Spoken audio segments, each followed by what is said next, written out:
Hello student, आज हम आपकी पाठ्य पुस्तक सुगम भारती का पाठ 6 पढ़ेंगे। पाठ का नाम है जानकारियाँ बढ़ी आपदाएं घटी।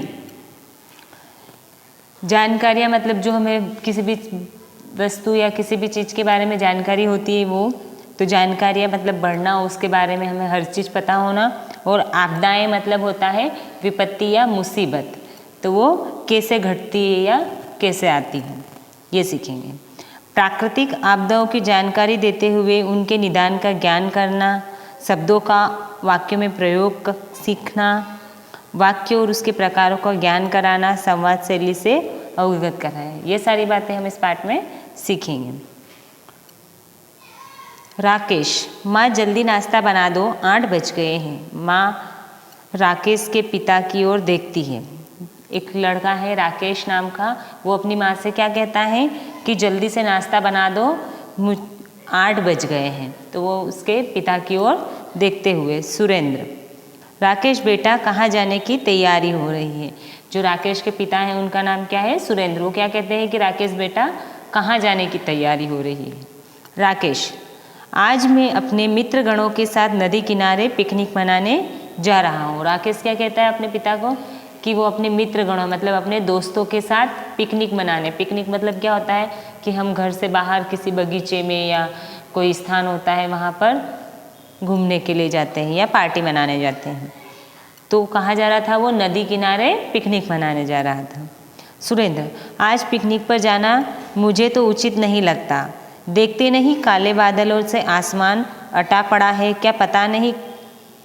क्या पता नदी कब उफान पर आ जाए। सुरेंद्र क्या कहते हैं, वो जो राकेश के पिता हैं वो सुरेंद्र वो राकेश से कहते हैं कि आज पिकनिक जाना ठीक नहीं है, उन्हें उचित नहीं लगता, मतलब कि ठीक नहीं लगता, क्योंकि आसमान में बादल छाए हुए थे और नदी कब उफान पे आ जाए मतलब कब उसका जल स्तर बढ़ने लग जाए और बहाव बढ़ जाए उसका कोई पता नहीं है।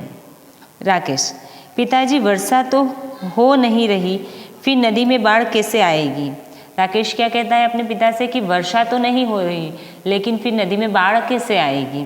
बाढ़ मतलब होता है अधिक वर्षा होने के कारण जो पानी का जल स्तर बढ़ जाता है, या जो धरती होती है वो कैसी हो जाती है? जलमग्न हो जाती है, उसका मतलब होता है बाढ़ आना। तो कहता है कि नदी में बाढ़ कैसे आएगी, मतलब नदी का जल स्तर कैसे बढ़ जाएगा। सुरेंद्र, बेटा तुम नहीं जानते, वर्षा यहाँ नहीं हो रही है पर आसपास के पहाड़ों में हो सकती है, किंतु अन्य स्थानों पर हो सकती है, किन्हीं अन्य स्थानों पर हो सकती है। यह आवश्यक नहीं कि यहाँ वर्षा हो तभी नदी में बाढ़ आए। वर्षा ऋतु में कई बार नदियों में अचानक बाढ़ आ जाती है, ऐसे में बचना कठिन हो जाता है। अभी कुछ दिन पहले ही ऐसा एक हादसा हुआ था।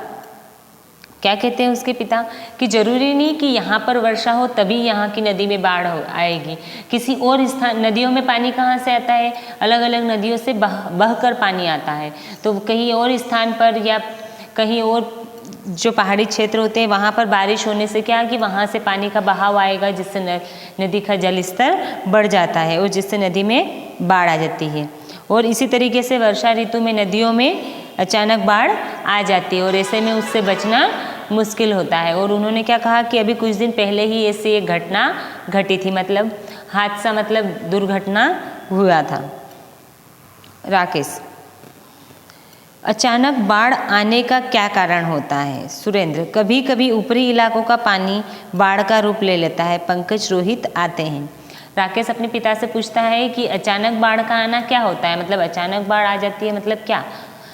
तो उसके पिता कहते हैं कि कभी कभी क्या होता है कि ऊपरी इलाके, जैसे कोई पहाड़ी क्षेत्र होता है तो ऊपर से पानी जिसके नीचे की ओर आएगा, तो वहाँ से जो नीचे का क्षेत्र होता है वहाँ पर पानी का जल स्तर ऊपर हो जाता है, मतलब बढ़ जाता है, जिससे वहाँ पर बाढ़ आ जाती है। इतने में ही जो राकेश के मित्र थे पंकज और रोहित वो आते हैं। पंकज, राकेश तुम अभी तक तैयार नहीं हुए। राकेश, मैं तो तैयार हूँ पर पिताजी। सुरेंद्र, राकेश, पंकज, रोहित, क्या तुम सब पिकनिक पर जाना चाहते हो? मौसम को देखते हुए नदी पर पिकनिक मनाने जाना ठीक नहीं, पता नहीं प्राकृतिक आपदा कब आ जाए। पंकज क्या कहता है अपने मित्र राकेश को कि तुम अभी तक तैयार नहीं हुए। तो राकेश बोलता है कि मैं तो तैयार हूँ, लेकिन पिताजी। इतने में ही जो उसके पिता होते हैं वो क्या कहते हैं उन तीनों से कि क्या तुम तीनों अभी पिकनिक पे जाना चाहते हो, पर मौसम के हिसाब से तुम्हें अभी नदी किनारे पिकनिक मनाने नहीं जाना चाहिए, क्योंकि मौसम किसका था, बारिश का, और कभी भी बारिश हो सकती है जिससे नदी का जल स्तर बढ़ सकता था, इसलिए उन्होंने मना किया। वो क्या कहते हैं कि पता नहीं प्राकृतिक आपदा कब आ जाए। प्राकृतिक मतलब प्रकृति से संबंधित, क्योंकि वर्षा जो है वो प्रकृति द्वारा होती है, तो और प्रकृति के द्वारा जो मुसीबत आती है, जो विपत्ति आती है, उसे कहते हैं प्राकृतिक आपदा। रोहित, यह प्राकृतिक आपदा क्या होती है? सुरेंद्र, मैं समझाता हूँ, आओ यहाँ बैठो। प्राकृतिक आपदा का अर्थ प्रकृति में अचानक होने वाली विध्वंसकारी घटना से है, जिससे जन धन की व्यापक हानि होती है तथा संकट की स्थिति उत्पन्न हो जाती है। रोहित ने क्या कहा कि प्राकृतिक आपदा क्या होती है, तो कैसे क्या बताया उस राकेश के पिता ने कि प्राकृतिक आपदा एक ऐसी आपदा है जो प्रकृति द्वारा अचानक आती है, मतलब किसी को पता नहीं होता है कि कब कौन सी घटना घटित होने वाली है, तो प्रकृति के द्वारा ये आपदा अपने आप घटित होती है। और विध्वंसकारी मतलब विनाशकारी होती है, जिससे कई विनाश हो सकते हैं। और इससे क्या होता है, जन धन की मतलब लोग भी मर सकते हैं, और धन की हानि मतलब उनके घर टूट जाते हैं या बह जाते हैं, तो इससे जन धन की हानि होती है, मतलब उनको नुकसान होता है तथा संकट की स्थिति बन जाती है। रोहित, ऐसी कौन कौन सी प्राकृतिक आपदाएं होती है? अब रोहित ने क्या पूछा कि ऐसी कौन कौन सी प्राकृतिक आपदाएं जो होती है, मतलब जो प्रकृति द्वारा उत्पन्न होती है। सुरेंद्र, बाढ़, सूखा, ज्वालामुखी, भूकंप, चक्रवात, मृदा अपरदन आदि कई प्राकृतिक आपदाएं हैं। सुरेंद्र ने क्या कहा कि जो सूखा बाढ़ होती है, जैसे अचानक नदी में बारिश के समय पे पानी का जल स्तर बढ़ जाता है, जिससे बाढ़ आ जाती है। ज्वालामुखी, सूखा किसको बोलते हैं, जब कम बारिश होती है और पानी की कमी हो जाती है, तो उसे क्या कहते हैं, सूखा। ज्वालामुखी एक विशिष्ट स्थान या पहाड़ होता है जिससे हमेशा धुआं निकलता है या लावा निकलता रहता है, उसे ज्वालामुखी कहते हैं। और चक्रवात, तो चक्रवात एक ऐसा तूफान है और आंधी है जिसमें जो हवा होती है वो घुमावदार गोल गोल घूमते हुए सब चीज़ों को उड़ा ले जाती है, इसे साइक्लोन भी कहते हैं।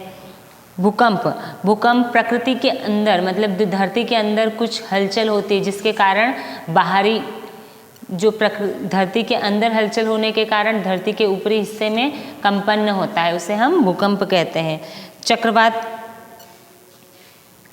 चक्रवात किसे कहते हैं,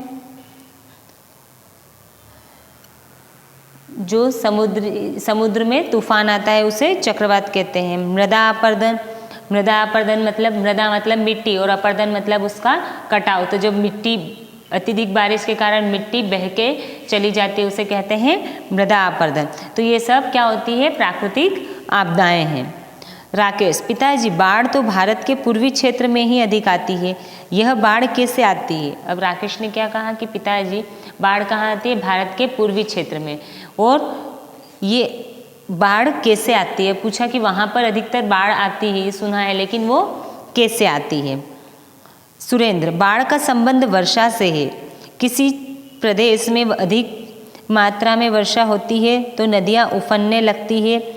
बाढ़ का मुख्य कारण प्रकृति ही है, लेकिन साथ ही मनुष्य के क्रियाकलाप भी जिम्मेदार है। अब क्या कहा कि अत्यधिक बारिश होती है जिससे क्या होता है कि जो पानी है, वर्षा अत्यधिक होने के कारण नदियों में पानी का जल स्तर बढ़ जाता है, जिससे वो उफान आते हैं, मतलब कि उसका बहाव तेज हो जाता है, और यही बाढ़ का मुख्य कारण है। और प्रकृति के कारण तो बाढ़ आती ही है, लेकिन मनुष्य के कुछ क्रियाकलाप मतलब कुछ कार्य मनुष्य ऐसे करते हैं जिसके कारण बाढ़ आती है। पंकज, प्रकृति और मनुष्य जिम्मेदार कैसे हैं, मतलब अगर प्रकृति जिम्मेदार है तो वो कैसे हैं, और अगर मनुष्यों के कारण आती है तो वो कैसे हैं।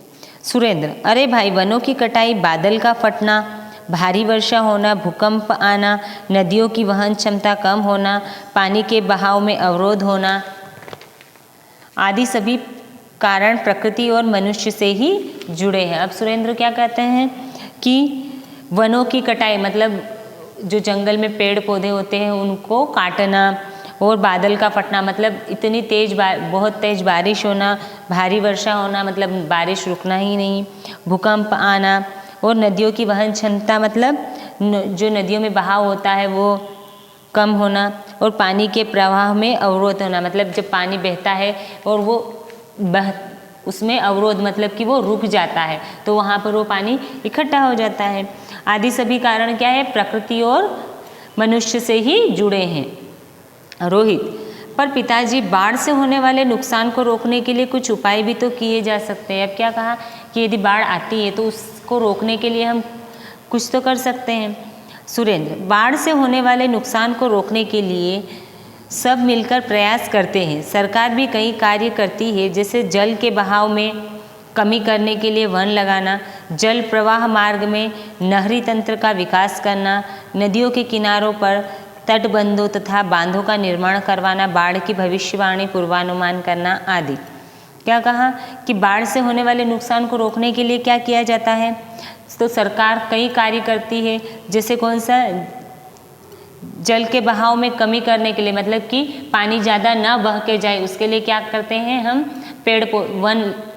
वन लगाना मतलब कि पेड़ पौधे लगाते हैं, जिससे क्या होता है कि जो पेड़ों की जड़ें होती है वो मिट्टी को पकड़ के रखेगी, जिससे मिट्टी भी नहीं बहेगी और वो पानी कहाँ जाएगा, जमीन के अंदर जाएगा, इसलिए हमें पेड़ लगाने चाहिए।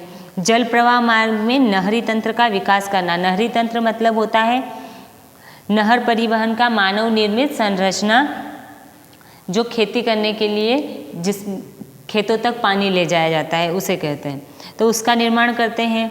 और नदियों के किनारों पर, जो नदी होती है उनके किनारों पर तटबंधों मतलब कि तट बना देते हैं ताकि वो पानी बह के न जाए या उसका जल जो पानी है वो एक ही जगह एकत्रित रहे। और बांधों का निर्माण मतलब बांध बना दिए जाते हैं।